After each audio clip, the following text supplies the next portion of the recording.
The other day I did a DEXA scan, and when I got my results back, I was both relieved and happy. My body fat was down, my lean mass was up, and my visceral fat numbers were almost undetectable. And the reason is because I follow a few simple rules to keep this dangerous fat off of my body. So in today's video, I want to share what those rules are and how you can get to a healthy level of visceral fat. And by the way, visceral fat is the most dangerous type of fat and is bad news for your hormones and long-term health. The reason why visceral fat is so dangerous is because it surrounds your internal organs, it releases inflammatory chemicals, raising your risk of heart disease, diabetes, stroke, dementia, and certain types of cancers. It also looks horrible because it pushes the belly outward, creating this look of a beer belly or the quintessential dad bod. Now, if you're watching this, you're probably like, well, Dan, you're a fitness professional. You should have healthy visceral fat numbers already. This should be a mandatory thing for you. And you're right. But in my coaching practice, we literally eat these problems for breakfast every single day. So to make this more realistic, I'm going to share how we helped our client Jay drop 75% of his visceral fat and go from 36 to 16% body fat. Now, you don't need your visceral fat numbers to go to complete zero, but you do want it to be within a healthy range. Now, the best way to track this is through a DEXA scan.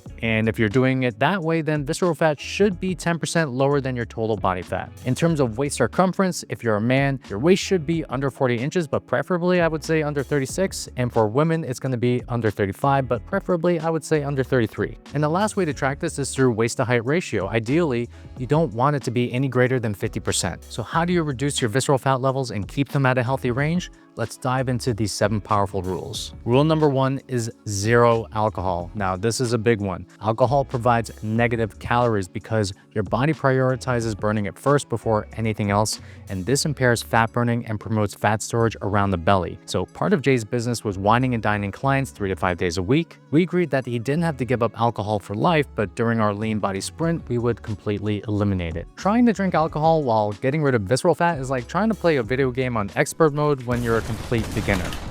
And now that Jay's visceral fat is down, we are going to bring back alcohol, but in moderate amounts. Rule number 2 is to make strength training a priority. Before Jay went on this journey, he was the king of cardio. Each day he would hit his bike for a grueling 1-hour workout, and the problem is this type of training attracts visceral fat like a moth to a flame. Long endurance cardio can raise cortisol, which can retain fat, and when done excessively, it can burn muscle and destroy your metabolism. So we switched up Jay's workouts to focus on lifting weights using progressive overload. Since he was busy and didn't have much time to work out, we employed the superset workouts that we use in our Lean Body 90 program. And the result? He dropped 54 pounds of pure fat while gaining some muscle. And when his wife saw his body, she was like, damn! Rule number 3 is to fix your sleep hygiene. So poor sleep boosts cortisol, increases your appetite and hunger the next day, and it disrupts metabolism, increasing visceral fat. Good sleep does the opposite. It regulates your hunger hormones, gives you more energy, and it actually helps you with fat breakdown. So with Jay, we focused on 2 things. Number 1 was getting the right quantity. While Jay was getting around 6 hours, we wanted him to bump that up to 7 hours just to get the bare minimum for a healthy night of sleep. And the next one was quality. We used a sleep tracker to improve his sleep scores, focusing on latency, REM, and deep sleep. And this was the hardest part for Jay because he had the sleep habits of a teenage gamer. So we focused on first getting enough sleep, then month by month, we applied various tools to increase his sleep scores. And the result?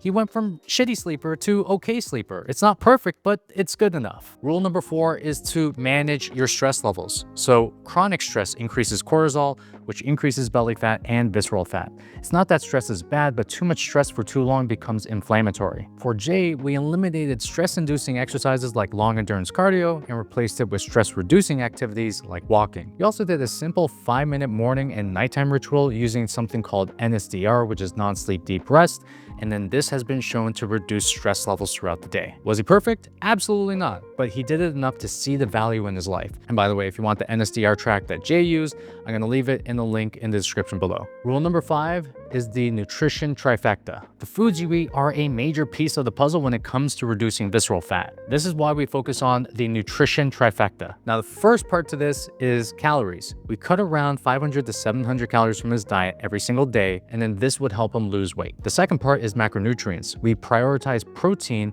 at least 0.8 to 1 gram per pound of body weight, and at least 20 to 25 grams of fiber. In Jay's case, we opted for something that is called a green Mediterranean type of diet, which is high on fiber, high in greens, and in our case, it was going to be high on protein. And the final part of the trifecta is micronutrients. Vitamins and minerals are crucial for supporting metabolism and hormone balance, and also appetite regulation. The reason why we focus on this is that yes, you can be on the calorie deficit, but if you're feeling like shit, you're most likely going to overeat. And this is why we want to have as much micronutrients in your diet as possible. With his diet, we employed a 90-10 ratio, which meant that 90% of his foods were coming from whole, nutrient-dense sources, and 10% can come from whatever the he wanted, except for alcohol.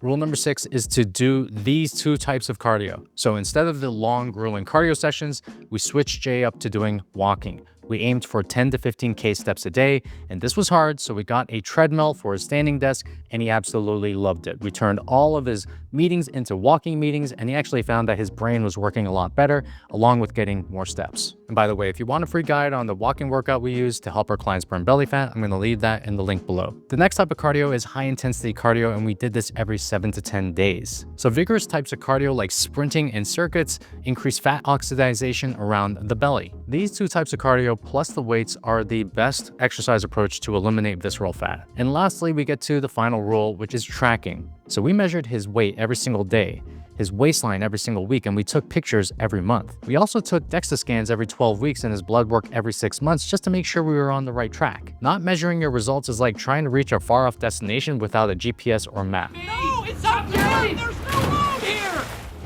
If you're not tracking, you're not improving. So when Jay started using the rules above to eliminate his visceral fat, something funny happened. First, he started to make more money. Having too much belly fat can damage certain parts of your brain responsible for decision-making and emotional control. In his words, he said it was like a fog had lifted from his brain. And next, his wife started giving him that look again. His words again, not mine. Finally, his energy and his confidence shot through the roof. And this is what happens when you're not getting held down by 50+ pounds of fat on the body. Now, I'm not saying that this will happen to you when you get rid of the fat, but I'm not saying it won't either. So if you want to drop the belly fat and get your visceral fat down to healthy levels, you got some rules to follow. Let me know how they go on your quest to become the healthiest version of yourself. And if you want a complete guide on the protocol we use to help our clients lose visceral fat, I'm going to leave it in the first comment of this video that you can grab for free. I'll see you next week.